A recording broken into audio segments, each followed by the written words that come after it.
I stood in the rain, my black dress clinging to my skin as I faced the wrought iron gates of the cemetery. Inside, they were burying my father without me. The security guard, a burly man with sympathetic eyes that betrayed his professional demeanor, shifted uncomfortably beside the entrance. "I'm sorry, Miss Jenkins. Mrs. Jenkins was very clear. No one on this list gets in." He gestured to the tablet in his hand, where I could see my name highlighted in bright red. Stephanie Jenkins, daughter of the deceased, banned from her own father's funeral. "That's impossible," I said, my voice breaking. "I'm his daughter, his only child." The guard avoided my gaze. "I understand, ma'am, but I have my orders. Mrs. Jenkins specifically said—" "She's not Jenkins," I snapped. "She's Poppy Thornfield. She was my father's wife for all of 3 years. I was his daughter for 32. I tried to peer through the gates, catching glimpses of black umbrellas huddled around a fresh grave. My father's grave. The rain intensified, as if the heavens themselves were weeping for the injustice.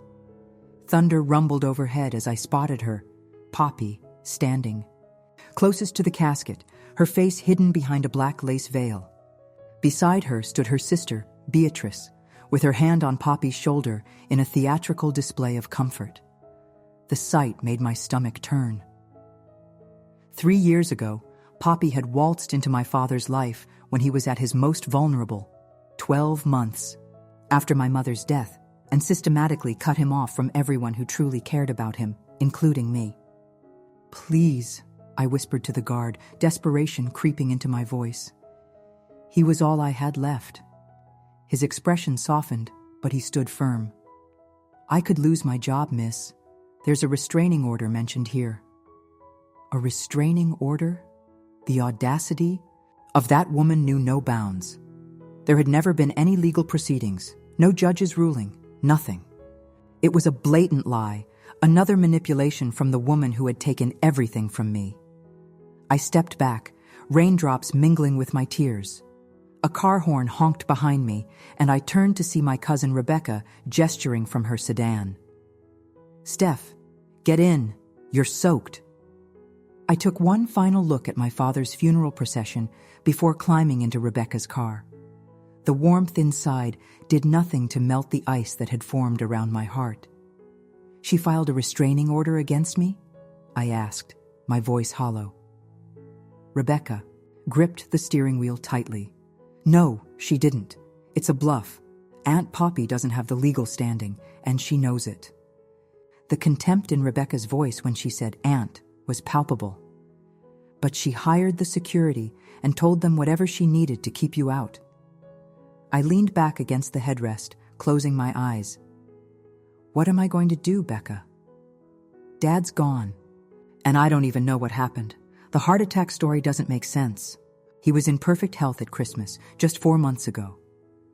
Rebecca was silent for a moment as she navigated through the rain-slicked streets. "I don't know, Steph. But whatever Poppy's hiding, we'll figure it out. Uncle Thomas would have wanted that." My father, Thomas Jenkins, had built his legacy from nothing, a successful real estate development company that specialized in waterfront properties. The Marina project had been his dream, a sustainable development that would revitalize a neglected stretch of coastline while preserving its natural beauty. It was supposed to be his masterpiece, his legacy. Now, like everything else, it was in Poppy's hands. As we pulled into the driveway of my apartment building, Rebecca touched my arm. "There's something else. Hassan called me this morning." Hassan? Al-Farsi had been my father's attorney and closest friend for over 20 years. My heart skipped a beat. "What did he say?" "He wants to meet with you. Tomorrow, 10 a.m. at his office." Rebecca's expression was unreadable. "He said it's about your father's contingency plan." A flicker of hope ignited within me. My father had always been meticulous, always planning 10 steps ahead. If anyone would have anticipated Poppy's betrayal, it would have been him. "I'll be there," I said, a newfound determination steadying my voice. That night, sleep eluded me. I paced my apartment, looking through old photographs of my father and me, fishing trips, graduation, the day we broke ground on his first major development. In each picture, his eyes crinkled with pride and love. The same eyes that had grown distant and guarded after Poppy entered our lives. Around 3 a.m, I found myself staring at the last photo taken of us together at Christmas. I scrutinized his face, looking for any sign of illness or distress that might explain the heart attack that supposedly took his life 4 months later. Instead, I noticed something in his expression that I had missed before: resolve, determination, and something else, something that looked remarkably like a warning. "What were you trying to tell me, Dad?" I whispered to the photograph. "What did you know?" As dawn broke, I made a promise to my father and to myself. I would uncover the truth, no matter what it cost me. Poppy might have stolen my chance to say goodbye, but she wouldn't steal my father's legacy or the truth about his death. Hassan's office was exactly as I remembered. Walls lined with law books, the scent of leather and sandalwood in the air, and the perpetual sound of a grandfather clock ticking in the corner. The man himself looked older than when I'd last seen him, nearly a year ago. The lines around his eyes had deepened, and his salt and pepper beard contained more salt than pepper now. "Stephanie," he said, rising from behind his mahogany desk, "I'm so sorry about Thomas. This isn't how any of this was supposed to happen." I accepted his embrace, drawing comfort from the familiar presence of someone who had known me since childhood. "Thank you for seeing me, Hassan. Rebecca said you mentioned something about a contingency plan?" Hassan gestured to the chair opposite, his desk. Once I was seated, he pressed a button on his phone. "Mariam, hold all my calls, please, and we'll need that package now."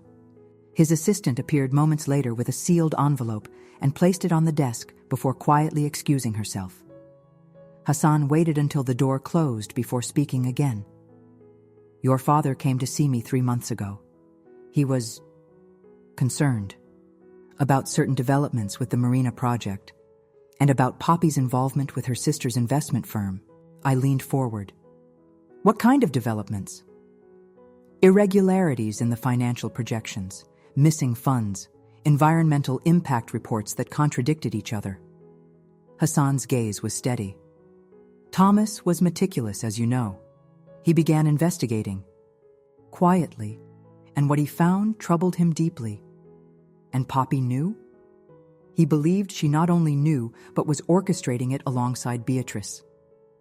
Their plan, as your father pieced it together, was to artificially inflate the project costs, divert funds, and then declare the project a failure. The land would then be sold at a fraction of its value to a shell company, which Beatrix secretly owned, I finished, the pieces falling into place. They were stealing from him, from the company, from everyone who invested in the project. Hassan nodded grimly. Exactly. Your father was gathering evidence, building a case. He planned to confront them with ironclad proof and legal consequences. But then he conveniently had a heart attack, I said bitterly. Was it really a heart attack, Hassan? The attorney's hesitation told me everything.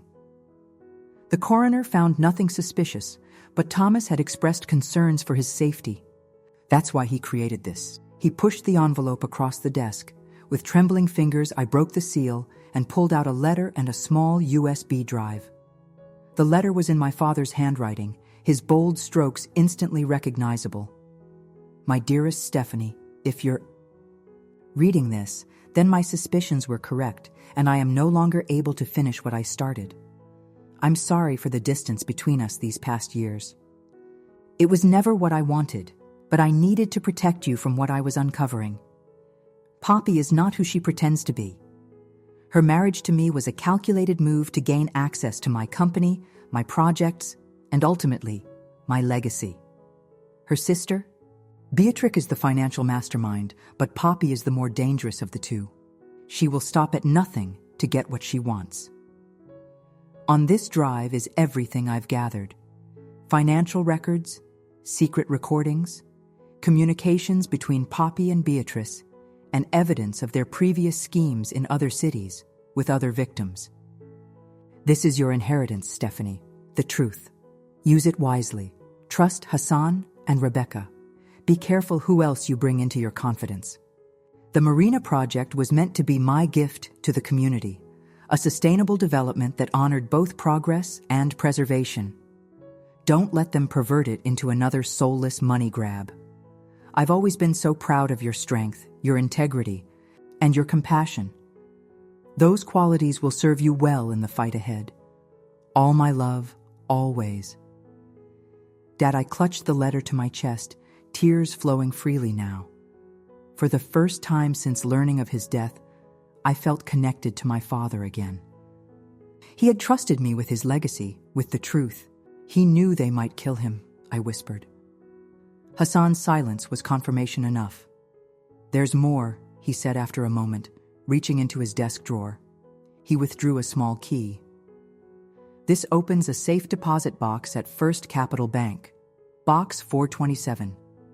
Your father established it under a holding company name. Poppy doesn't know about it. I took the key, feeling its weight, both physical and symbolic. What's inside? I don't know the details. Thomas said it contained insurance. His word, not mine. He made the arrangements privately.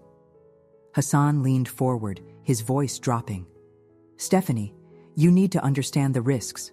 These people have already shown there are few lines they won't cross. If you pursue this, I don't have a choice, I interrupted. He was my father, and he trusted me to finish what he started. Hassan studied my face, then nodded slowly. Then we'll need to be strategic, careful. The contents of that USB drive could be enough to build a case, but we need to secure more evidence before confronting Poppy directly. The Marina project, I said, my mind racing. That's where it all converges. If we can gain access to the current financials, compare them to what Dad gathered, it won't be easy. As Thomas's widow, Poppy has assumed control of most company operations. The board has been effectively neutralized, some bought off, others intimidated into silence. I thought for a moment. But the project itself, the construction site, the contractors, Dad would have had relationships there that predated Poppy. Hint of admiration flickered in Hassan's eyes. You think like your father. Yes, that could be our way in. He paused. There's one more person who might be able to help. Edward Chen, the environmental engineer. He and Thomas were close, and Edward expressed concerns about changes to the original plans after your father's absence from the project. I stood, a plan beginning to form. Then Edward Chen is my next stop, and the bank. Hassan rose as well. Be careful, Stephanie. Document everything. Trust no one you don't have to. And check in with me daily, even if it's just a text message to let me know you're safe. As I reached the door, he added, Your father believed in you completely. He said you had not just his stubbornness, but your mother's moral compass. A formidable combination, he called it. The memory of those words, my father's faith in me, straightened my spine and lifted my chin. Poppy has no idea who she's dealing with, I said. The first real smile since my father's death crossed Hassan's face. No, he agreed. She doesn't. The First Capital Bank stood imposing against the clear blue sky, its glass facade reflecting clouds that seemed to race by, much like my thoughts. I clutched my purse containing the key Hassan had given me, feeling like I was carrying a time bomb. I approached the customer service desk with forced calm. I need access to a safe deposit box, please, number 427. The representative, a young man with a meticulous side part and earnest eyes, tapped at his keyboard. Of course, may I have your name? Stephanie Jenkins. More typing. A frown. I'm sorry, Ms. Jenkins, but that box is registered to Coastal Holdings, LLC. Are you an authorized signatory? My heart sank. Of course it wouldn't be that simple. I have the key, I said, producing it from my purse. It was given to me by my father, Thomas Jenkins. The representative's expression shifted subtly at the mention of my father's name. Recognition, perhaps. "Let me check something," he said, typing more rapidly now. After a moment, he looked up. "Could I see some identification, please?" I handed over my driver's license, watching as he studied it carefully, then turned back to his computer. After what felt like an eternity, he nodded. "Ms. Jenkins, if you'll follow me, please." He led me through a security door and down a corridor to the vault area. Another employee joined us, and together they used their keys to open the outer door. We entered a room lined with metal boxes of varying sizes. "Box 427 is here," the first representative said, pointing to a medium-sized drawer. "I'll need your key, and then we'll give you some privacy." With trembling hands, I inserted the key and turned it. The box slid open smoothly. The representatives discreetly withdrew, leaving me alone with whatever insurance my father had secured. Inside, the box was a single manila envelope, thick with contents, and a small voice recorder. I reached for the envelope first, opening it to find a stack of documents. The top page was a letter, similar to the one Hassan had given me, but briefer. "Stephanie, if you're reading this, you've already spoken to Hassan and understand the gravity of the situation. These documents provide the foundation, legal paperwork establishing you as the true inheritor of controlling interest in the Marina project, regardless of what happens to me or my broader estate. I established this structure secretly, with help from trusted associates outside of the usual channels. Poppy and Beatrix don't know about these arrangements. The moment you file these papers, you'll gain legal standing to inspect all aspects of the project and freeze any further financial transactions." The voice recorder contains conversations I was able to capture between Poppy and Beatrix. They're damning, Stephanie. But use them wisely. They're your ace in the hole. Move quickly. Trust your instincts. Dad-Eye rifled through the remaining papers. Legal documents with sticky notes indicating where signatures would be needed, corporate resolutions, a separate letter from a judge I recognized as my father's old college roommate. My father had created a hidden failsafe, a way for me to claim my rightful place and expose Poppy's schemes. The voice recorder felt heavy in my hand. I hesitated, then pressed play, keeping the volume low. Poppy's voice filled the small space. "It's taking too long, Bea. He's starting to ask questions about the cost overruns." "Patience, sister." Beatrice's cool, controlled tone was unmistakable. The environmental approval delay was perfect. It gives us justification for the budget increases. But he's talking about bringing in a third-party auditor. If that happens, it won't. You're his wife. Distract him. Do whatever you need to do. We're too close to the payoff to risk exposure now. I stopped the recording, my hands shaking with rage and vindication. There was more. Nearly an hour of recordings according to the display. But this snippet alone confirmed everything. My father had known. He had gathered evidence, and somehow, Poppy had discovered what he was doing. Carefully, I returned everything to the envelope and tucked it securely in my purse. As I exited the vault area, the young representative approached me. "Was everything in order, Ms. Jenkins?" he asked, his tone professional, but his eyes curious. "Yes, thank you." I hesitated, then added, "Did you know my father?" His expression softened. Everyone at the bank knew Mr. Jenkins. He was a good man, always treated us with respect, unlike some of the other executives who come through here. He lowered his voice. I was sorry to hear of his passing. The circumstances seemed unexpected. I studied him, weighing my next words carefully. They were, more than most people realize. He held my gaze, then gave an almost imperceptible nod. "If there's anything else you need assistance with, Ms. Jenkins, please don't hesitate to ask for Marcus." He handed me his business card. "Anything at all." I took the card, sensing an ally. "Thank you, Marcus. I may take you up on that." Stepping out into the sunlight, I felt simultaneously lighter and burdened with new purpose.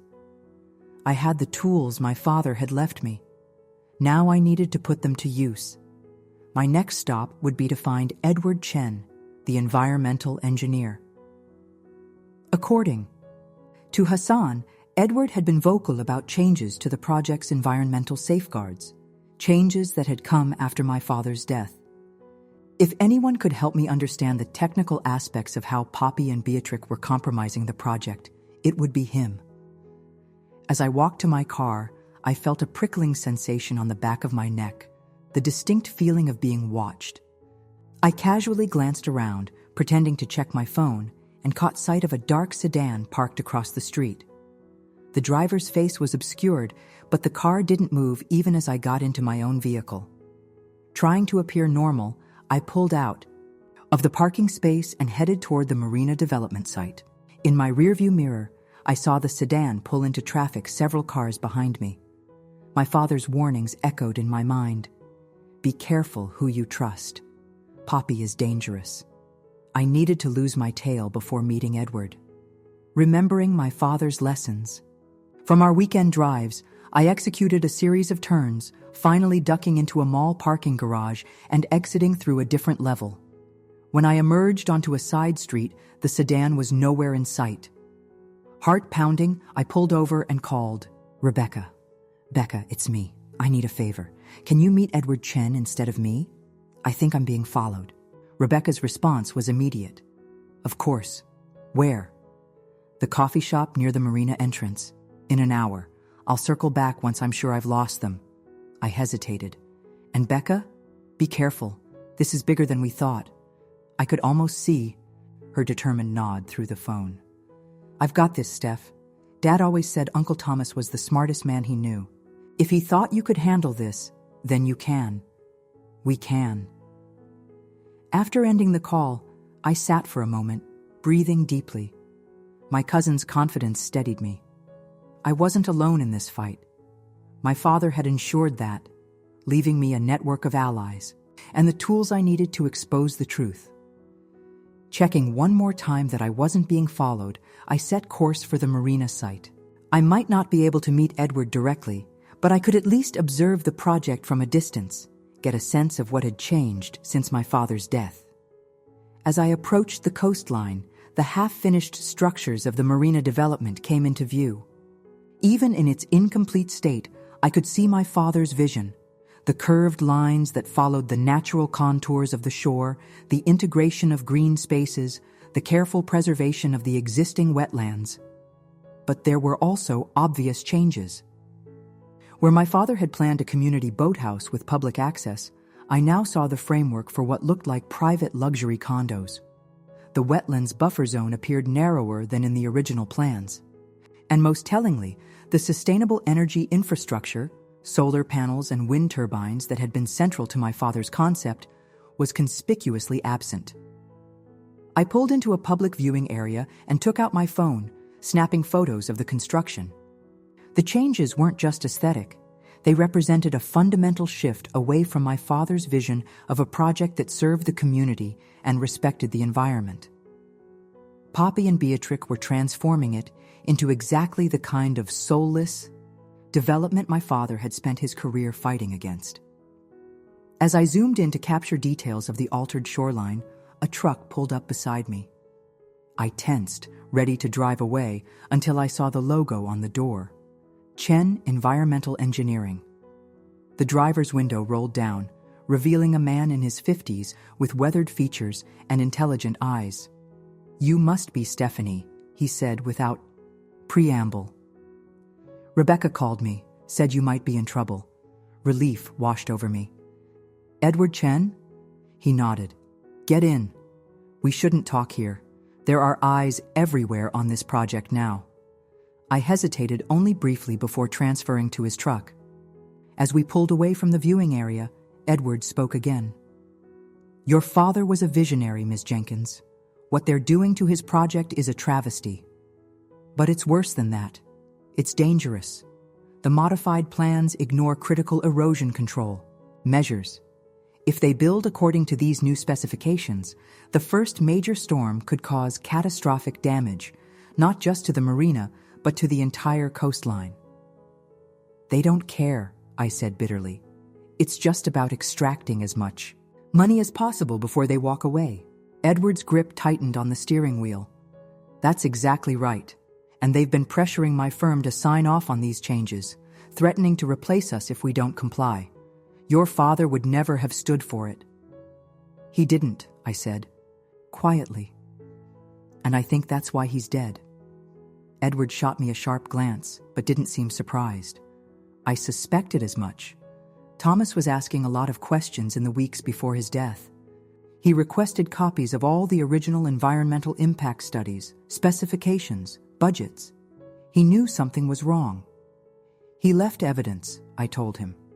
Recordings of Poppy and her sister discussing their plans, financial records showing the diverted funds. That would explain why they've been in such a hurry to alter the project completely. They're covering their tracks. Edward turned down a secluded road that wound along the coastline, away from the development site. I need your help, Mr. Chen. I have legal documents that can give me control of the project, but I need to understand exactly what they've changed and how it compromises my father's vision. Edward pulled into a small parking area overlooking the ocean and cut the engine. I've been documenting everything, the original plans versus the new ones, the environmental implications, the safety concerns. I've been looking for someone with the authority to take action. He turned to face me fully. If you have that authority, Ms. Jenkins, you have my complete support. For the first time since my father's death, I felt the weight on my shoulders lighten slightly. The path forward was becoming clearer. Call me Stephanie, I said, extending my hand. I think we have work to do. The next morning, I met with Hassan at his office, bringing Edward Chen with me. Rebecca joined us, and together we spread out our collective evidence on Hassan's conference table. My father's USB drive and recordings, Edward's documentation of the project changes, and the legal papers from the safe deposit box. We need to move quickly, Hassan advised, reviewing the documents I'd retrieved from the bank. These give you standing, Stephanie, but Poppy will fight this with everything she has. Once we file these papers, we're declaring war. She declared war when she had my father killed, I said, my voice steady, despite the pain the words caused. I'm just finishing what he started. Edward pointed to the construction photos I'd taken. The most urgent concern is this section here. They're actively pouring foundations for structures that violate both the original permits and basic safety standards. If we don't stop them within the next 48 hours, those foundations will be complete and much harder to address. Rebecca, who had been quietly examining the financial records from my father's USB drive, looked up. There's something else. These records show payments to someone inside the city planning department, bribes to expedite approval of the modified plans. And there's a familiar name here. She turned the screen toward us, pointing to a name highlighted in my father's notes, Councilman James Wilson. Wilson sits on the zoning board, Hassan said, frowning. If he's compromised, we can't go through official channels, I finished. At least not yet. We fell silent, the magnitude of the corruption we were facing sinking in. It wasn't just Poppy and Beatrix. They had allies in the city government, people with the power to block our efforts through bureaucratic means. Then we go public, Rebecca suggested. Take this evidence to the media. Hassan shook his head. Too risky without more concrete proof of the bribery. They could spin it as business as usual, claim the project changes were necessary adaptations. I stared at the documents spread before us, my father's meticulous notes and careful planning. He wouldn't have left me to fight this battle without a clear path to victory. The recordings, I said suddenly. Dad didn't just record conversations about the financial fraud. He got Poppy talking about the environmental shortcuts too. I picked up the voice recorder from the safe deposit box. We need to review all of this material every second. Find the connections between the financial fraud, the project modifications, and the bribery. For the next several hours, we did exactly that, combing through recordings, cross-referencing financial transactions, and mapping out the network of corruption that Poppy and Beatrix had constructed. What emerged was a damning picture. A systematic, schemed to drain money from the project while simultaneously cutting corners on safety and environmental protections, all with the complicity of key officials. By late afternoon, we had compiled a comprehensive dossier, a roadmap of the fraud, and a timeline of events leading up to my father's death. "We still don't have direct evidence linking Poppy to your father's death," Hassan cautioned. "No," I agreed. "But we have enough to destroy everything else she's built. And sometimes, when you pull on one thread, the entire tapestry unravels." I stood, stretching muscles stiff from hours of concentration. "Tomorrow, we file the legal paperwork establishing my control of the project. Simultaneously, Edward submits his report to the State Environmental Protection Agency. They supersede local jurisdiction and aren't under Councilman Wilson's influence. And I'll prepare information packets for the investors," Rebecca added. "Many of them were friends with Uncle Thomas. They deserve to know how their money is being misused." Hassan nodded, impressed. A three-pronged approach. Thomas would approve. He gathered the papers into organized folders. "I'll have these ready for filing first thing tomorrow. But Stephanie, once we do this, I know," I said. "Poppy will come after me directly, but she'll be too busy fighting on multiple fronts to do her worst." I managed a grim smile. "Besides, I have something she doesn't." "What's that?" Edward asked. "The moral high ground," I replied, and my father's voice, literally and figuratively, backing me up. As we prepared to leave, Hassan held me back for a moment. "There's one more thing your father wanted you to know. He left it with me, said I'd know when it was time." He handed me a small box. Inside was my grandmother's sapphire ring, a family heirloom that I had believed lost years ago. Beneath it lay a note in my father's handwriting: "For courage, when you need it most." It guided 2 generations of Jenkins women before you. Now it's your turn. I slipped the ring onto my finger, feeling a surge of connection to my father, to my mother, to the generations of strong women in my lineage. Whatever came next, I would face it with their strength supporting me. Thank you, Hassan, for everything. As I stepped outside, the setting sun cast long shadows across the street. Tomorrow, those shadows would begin to recede, and the light of truth would finally shine on Poppy's deceptions. My father had entrusted me with his legacy, and I would not let him down. I barely slept that night, my mind racing with preparations and contingencies. By dawn, I was already dressed and reviewing our strategy one final time. The sapphire ring caught the early morning light as I gathered the documents Hassan had prepared. Rebecca picked me up at 7. "Ready for this?" she asked as I slid into the passenger seat. "As ready as I'll ever be," I replied, clutching my coffee cup like a lifeline. "Any word from Edward?" "He's already at the State Environmental Office, waiting for them to open. He's got a contact there, someone who worked with Dad years ago. They're expecting him." We drove in tense silence toward the courthouse where we would file the papers establishing my control of the Marina project. Hassan would meet us there, having arranged for an emergency hearing with a judge he trusted, one beyond Poppy's sphere of influence. As we approached downtown, my phone rang. It was Marcus from the bank. "Ms. Jenkins," he said without preamble, "there's something you should know. Someone attempted to access your father's safe deposit box this morning.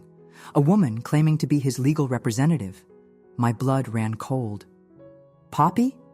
"No, her sister, Beatrix Thornfield. She had documentation that appeared legitimate at first. Glance, corporate resolutions naming her as the authorized agent for Coastal Holdings." "But you didn't give her access?" I asked, my heart pounding. "No. The override protocols your father established prevented it. But Ms. Thornfield was displeased. She mentioned contacting the banking commissioner." "Let her try," I said, more confidently than I felt. "Those protocols are legally sound. Thank you for the warning, Marcus." After hanging up, I relayed the information to Rebecca. "They know," she said grimly. "They must have figured out what Dad was doing, which means They'll try to stop us at the courthouse, I concluded.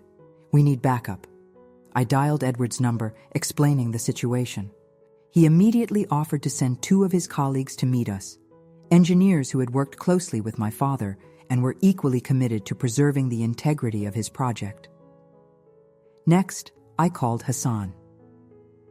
Poppy and Beatrix are making moves. Is there any way to expedite the hearing?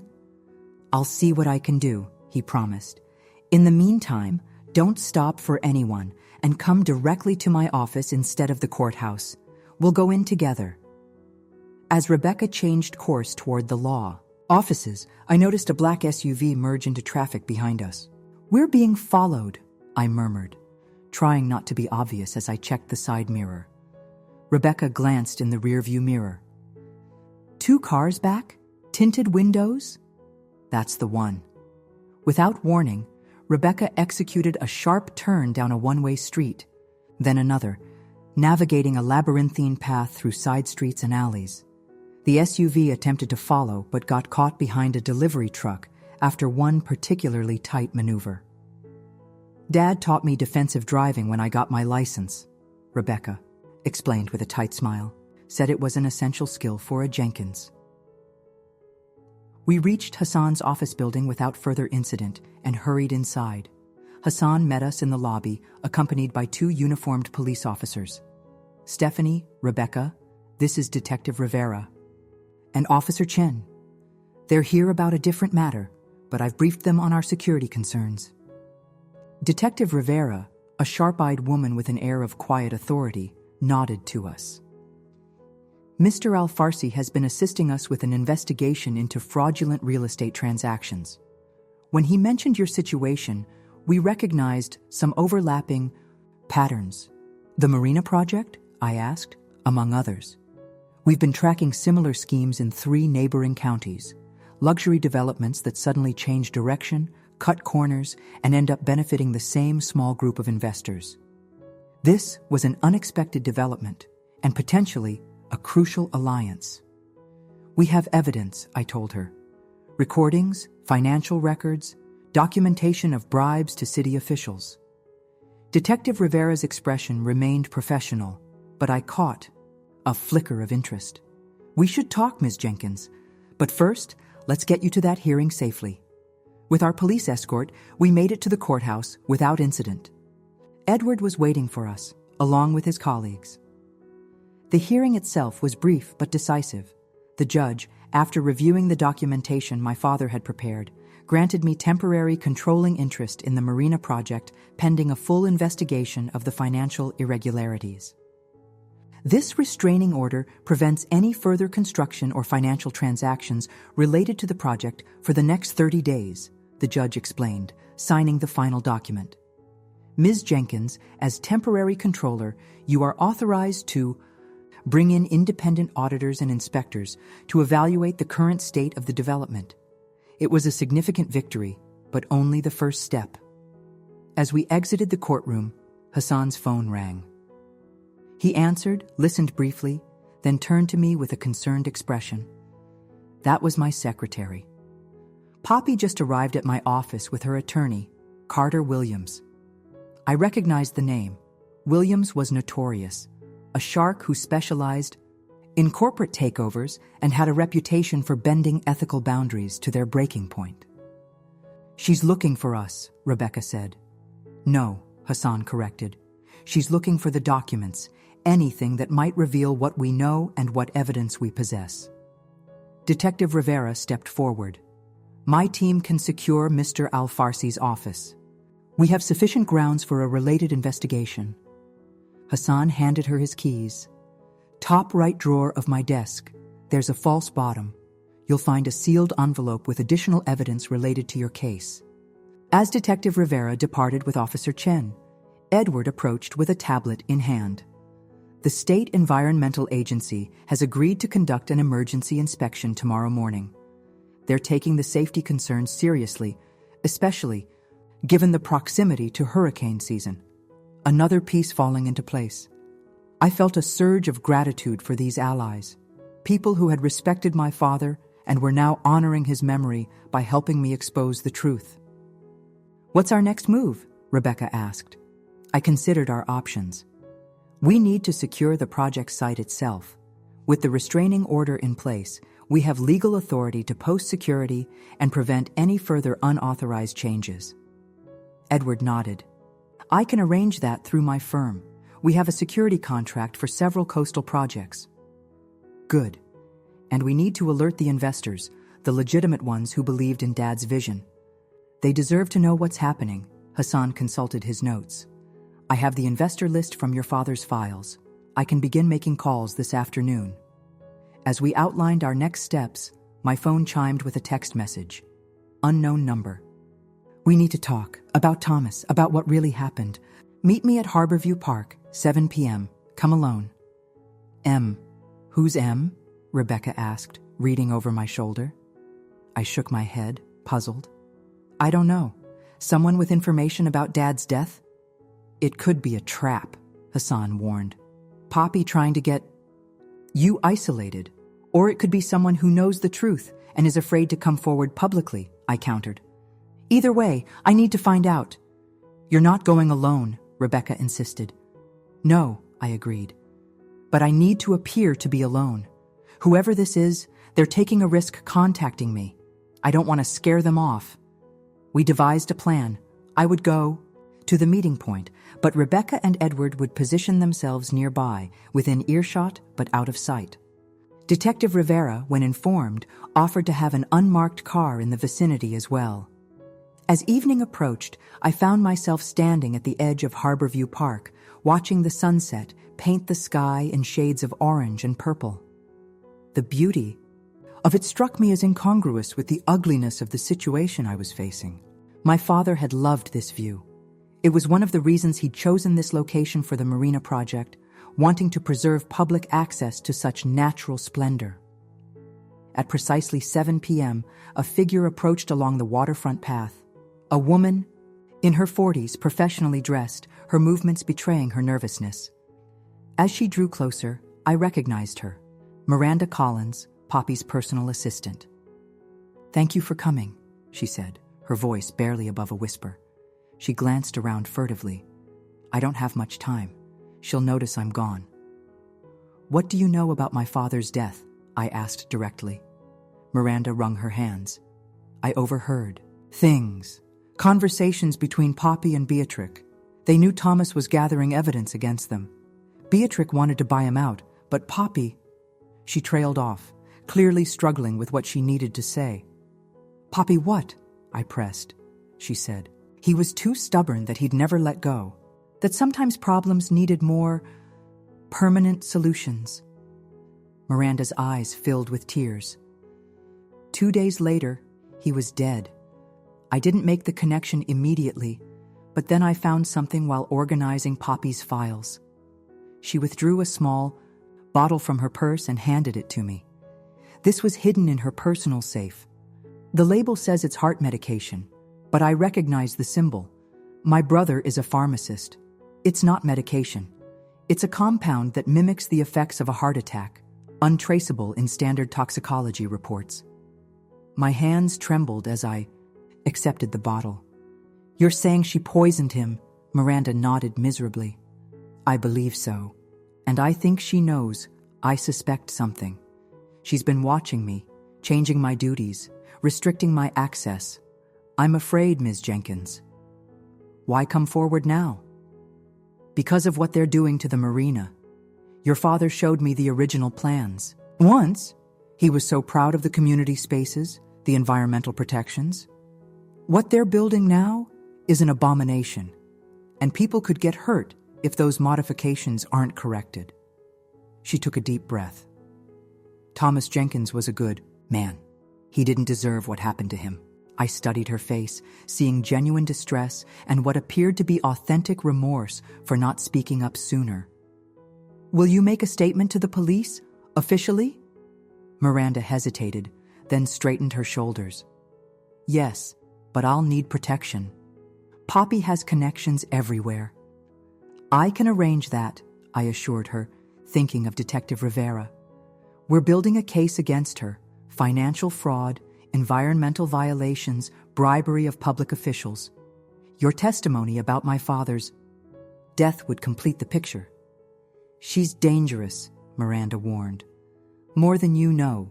There are other partners involved, powerful people who've invested in Beatrix's schemes before. They won't go down without a fight. Neither will I replied, my determination renewed by this confirmation of what I'd already suspected. My father left me the tools to expose them, all of them. As Miranda prepared to leave, she paused. There's one more thing. Poppy's planning something for tomorrow, some kind of announcement at the marina site, a press conference to unveil the new vision for the project. She's been working on it for days. She can't move forward with construction, I said. We have a restraining order. It's not about construction. It's about optics, public perception.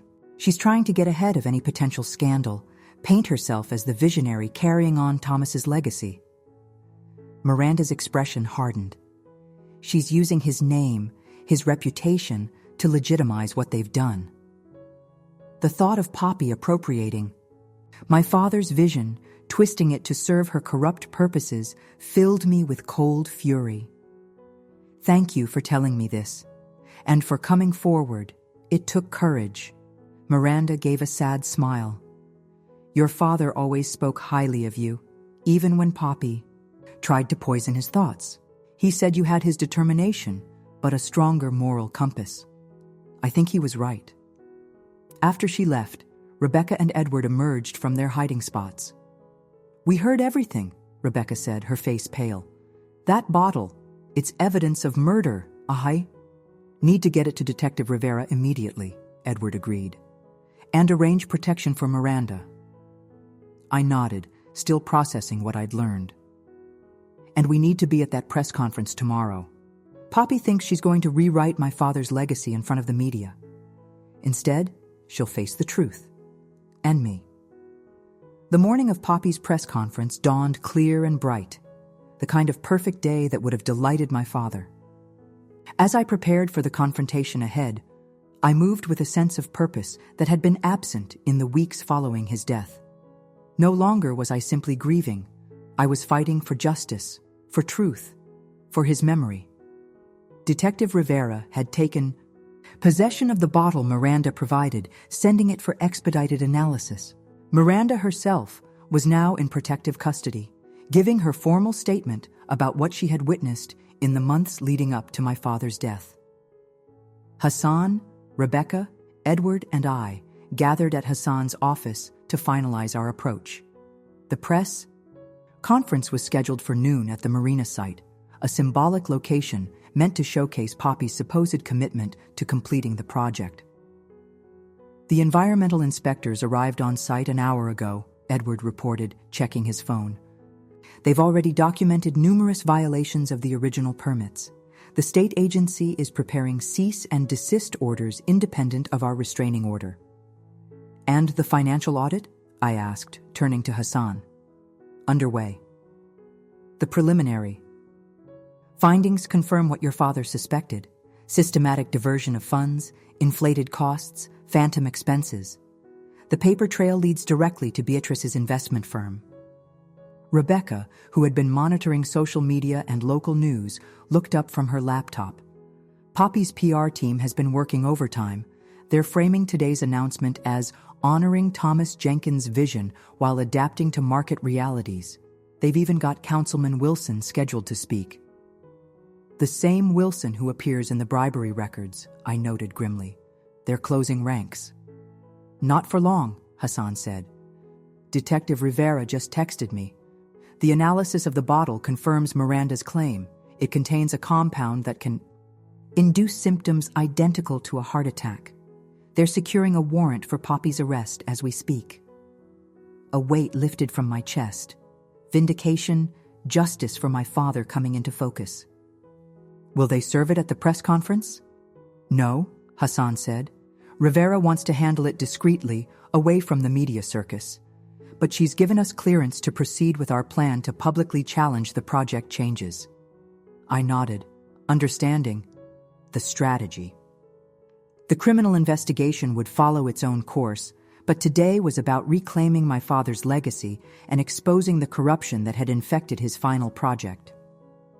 We arrived at the marina site 30 minutes before the scheduled press conference.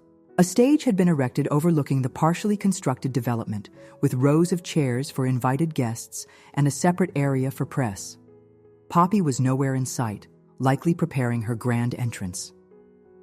Following our plan, Edward and his colleagues positioned themselves strategically around the site, ready to distribute their findings to the assembled media. Rebecca took charge of coordinating with the legitimate investors who had agreed to attend, while Hassan and I made our way toward the front of the seating area. As we found our places, I caught sight of Beatrice speaking intensely with Councilman Wilson near the side of the stage. She noticed me and froze momentarily before leaning closer to Wilson, gesturing in my direction. The councilman's face darkened as he spotted me. "They know we're here," I murmured to Hassan. "Good," he replied calmly. "Let them sweat." At precisely noon, Poppy made her entrance, ascending the stage with practiced grace. She wore an elegant black suit, still playing the grieving widow, with an emerald necklace that I recognized as a gift my father had given my mother years ago. The sight of it around Poppy's neck made my blood boil. If she was surprised or concerned by my presence, she hid it well, her plastic smile never faltering as she approached the podium. The assembled guests, a mixture of city officials, business leaders, and media, quieted as she prepared to speak. "Thank you all for coming today," Poppy began, her voice carrying the perfect note of dignified emotion. 3 months ago, we lost a visionary, my husband, Thomas Jenkins. Today, I stand before you to ensure that his dream for this marina development does not die with him. From the corner of my eye, I saw Detective Rivera and 2 officers arrive discreetly at the edge of the gathering. They made no move to approach, instead positioning themselves near the exits. Thomas always believed in adaptation, in responding to changing circumstances, Poppy continued, her lies flowing smoothly. The modifications we're unveiling today honor his practical nature while preserving the essence of his vision. I couldn't listen to another word of this perversion of my father's principles. Rising from my seat, I moved purposefully toward the stage. Hassan followed close behind, his presence steadying me as whispers rippled through the audience. "Ms. Jenkins," Poppy acknowledged me with false warmth as I approached the podium. "What? A surprise. I didn't realize you would be joining us today." "I wouldn't miss it," I replied, my voice carrying across the suddenly silent gathering. "After all, this is my father's legacy we're discussing." "His true legacy," murmurs spread through the crowd. Poppy's smile tightened almost imperceptibly. "Perhaps we could discuss this privately after the presentation? This is hardly the venue for—" "This is exactly the venue," I interrupted, turning to address the assembled media and stakeholders. "My name is Stephanie Jenkins.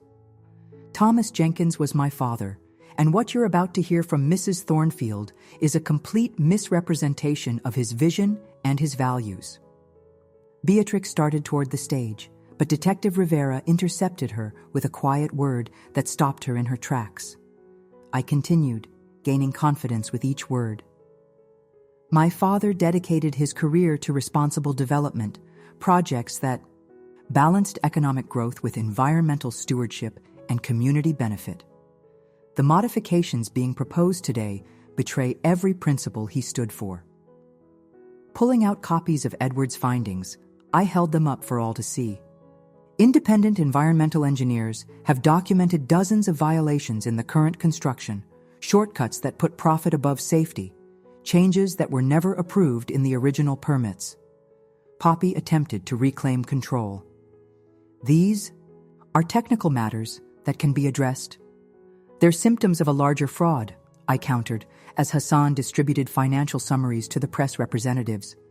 "Funds designated for environmental safeguards and public access features have been systematically diverted. Construction costs have been artificially inflated, and city officials have been bribed to look the other way." At this, Councilman Wilson rose abruptly and attempted to leave, only to find Officer Chen blocking his path. Poppy's facade finally cracked, her expression hardening as she realized the extent of what we had uncovered. These are serious allegations, Stephanie. Allegations that could constitute slander without proper evidence. We have the evidence, I replied, my voice steady. All of it. Financial records, correspondence, recorded conversations, and witnesses. Willing to testify. As if on cue, Edward stepped forward, addressing the crowd. As the environmental engineer originally contracted for this project, I can confirm that the current construction violates both state regulations and the specific parameters Thomas Jenkins established. I have submitted a comprehensive report to the State Environmental Protection Agency, which has already begun enforcement actions. One of the investors stood next. The financial irregularities Ms. Jenkins references are real. As a major stakeholder in this project, I received documentation this morning showing how our investments have been misappropriated. I speak for many of us when I say we stand with Stephanie Jenkins in demanding a full investigation. The mood of the gathering shifted palpably. Shock, anger, and a growing sense that something momentous was unfolding. Reporters were all ready, typing furiously on their phones and tablets, capturing every word. Poppy, seeing her carefully constructed narrative crumbling, made one last desperate attempt. Thomas would be devastated to see his daughter disrupting the completion of his final project, especially when we're so close to realizing his dream. That's where you're wrong, I replied, my voice softening slightly. My father anticipated this moment. He knew what you were doing, Poppy. He was building a case against you and Beatrix in the weeks before his death. I held up a USB drive, a copy of the one my father had left me. He documented everything, the financial fraud, the environmental compromises, the bribes. He even recorded conversations between you and your sister discussing how to divert funds from the project. Poppy's face drained of color. Behind her, Beatrix was now engaged in an intense conversation with Detective Rivera, who appeared to be showing her some kind of document, likely the warrant.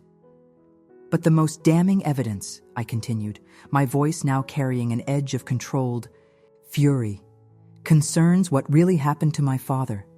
He didn't die of natural causes, did he, Poppy? A collective gasp rippled through the audience. Cameras swiveled to capture Poppy's reaction as the blood drained from her face. That's absurd, she stammered, but the confidence had vanished from her voice. Thomas had a heart condition. A condition induced by a specific compound, I finished, for her. A compound found in your personal safe, identified by your own assistant, and now confirmed by police laboratory analysis. At this, the remaining veneer of Poppy's composure shattered completely. She looked wildly around, as if seeking an escape route, only to see Detective Rivera approaching the stage. Poppy Thornfield, the detective announced formally, you are under arrest for the murder of Thomas Jenkins and conspiracy to commit fraud. Everything happened quickly after that. Poppy being led away in handcuffs, Beatrix and Councilman Wilson similarly detained, reporters swarming with questions, investors demanding more information about the status of their funds.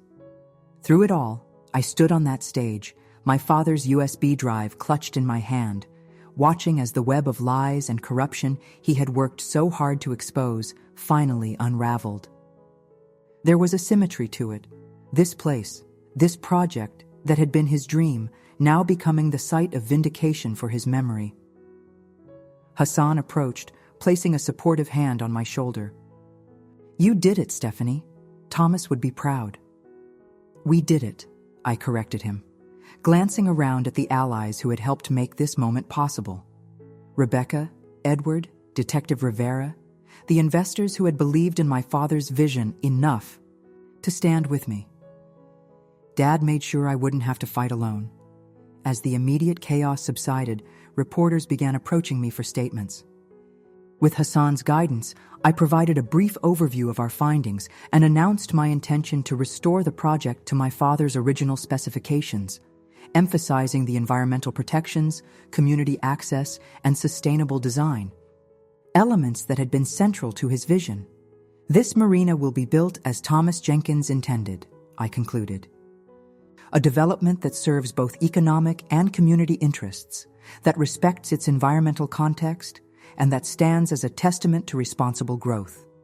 That was my father's legacy, and I intend to honor it fully. Hours later, as the sun began to set over the water, I found myself alone at the edge of the construction site. The press had gone, the police had completed their initial work, and even my closest allies had departed to attend to the next steps in our various processes. I stood watching the waves, thinking of all the times my father had brought me to this shoreline as a child, explaining his dreams for what it could become. Not just a marina, but a place where people could connect with the water, with nature, with each other. A place that balanced progress with preservation. "We did it, Dad," I whispered to the wind and waves. "Your legacy is safe now." As if in answer, the sapphire ring on my finger caught the last rays of the setting sun, sending blue fire dancing across the water. My father had entrusted me with his truth, his vision, his fight for justice.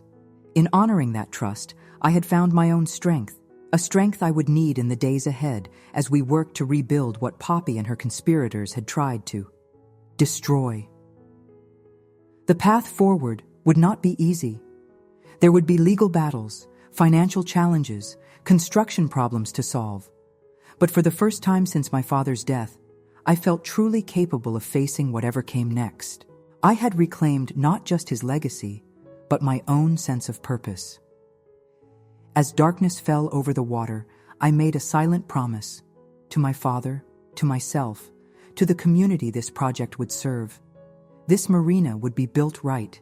It would stand as a monument not to greed or corruption, but to perseverance, integrity, and justice. It would be everything my father had envisioned, and perhaps even more. Turning away from the water, I walked back toward the construction site with renewed determination. Tomorrow would bring new challenges, new battles to fight. But tonight, at least, justice had prevailed. Tonight, Thomas Jenkins's voice had finally been heard, and I had been its echo, its amplification, its living embodiment. In fighting for his legacy, I had discovered my own. That perhaps was his greatest gift to me, not the legal documents or the evidence or even the family heirloom, but the opportunity to find my own strength in the face of adversity. "Thank you, Dad," I whispered once more, before turning my back on the sunset and facing the future that awaited.